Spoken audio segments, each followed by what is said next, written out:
they will be detached from the ship for cause, which is, we've lost trust and confidence in their ability to lead in those positions and they will not return to the ship, Vice Chief of Naval Operations Admiral William Moran told reporters at the Pentagon late Thursday. Moran added that the commander of the Navy's 7th Fleet, Admiral Joseph Aucoin, has notified them of his intent to detach them for cause, a move likely to occur during their non-judicial punishment process, scheduled to take place Friday. While the final investigation into the collision is ongoing, Moran said, "We do not have to have the investigation complete to start the process." The Fitzgerald's commanding officer, Commander Bryce Benson, and the executive officer, Commander Sean Babbitt, were both sleeping, and the Master Chief Petty Officer, Bryce Baldwin, was not on the bridge at the time of collision, according to the Navy.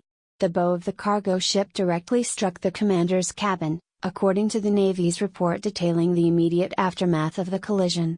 It said Benson was hanging from the side of the ship when he was retrieved by crew members who were forced to use a sledgehammer, kettlebell and their bodies to break through the door and gain access to the heavily damaged cabin. Benson was medically evacuated via helicopter due to the severity of his injuries and he placed on limited duty status on July 11. There are a lot of sailors who have undergone the non-judicial punishment process and survived and done well, Moran said, but when you look at what happened here, it's going to be pretty hard to recover from this. While additional non-judicial punishments could be levied at the captain's mast inquiry, due to take place Friday, Moran said that Aucoin has already made the decision to detach for cause the leadership team. Serious mistakes were made by members of the crew, Moran said, adding that clearly at some point the bridge team lost situational awareness. One additional sailor has already undergone the captain's mast. Several other sailors are due to go through the process, including the people who were on watch that night.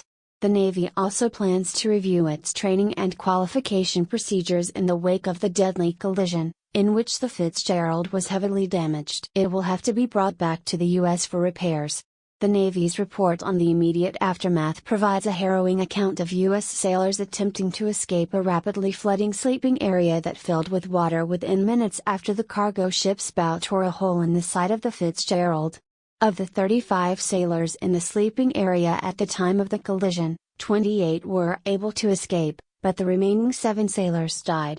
The report describes a chaotic scene following the collision between the Fitzgerald and the much larger cargo ship. Some sailors were thrown from their beds, while others remained asleep. Sailors ran through the sleeping area, attempting to awaken their still sleeping crew members. At least one sailor had to be pulled from his rack and into the water before he woke up, the report said, referring to the naval term for bed. The crew had to move quickly to escape the area using a ladder before the sleeping area became completely flooded, with the report saying the room was nearly flooded within a span of 30 to 60 seconds. By the time the third sailor to leave arrived at the ladder, the water was already waist deep, the report said.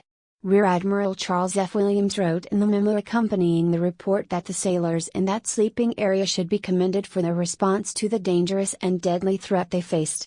Moran said the investigation will have to be completed before any medals or awards can be adjudicated to any sailors for acts of heroism. An acting commanding officer had been assigned to the Fitzgerald following the collision, and a permanent replacement, Commander Garrett Miller, has been identified and is expected to take command soon.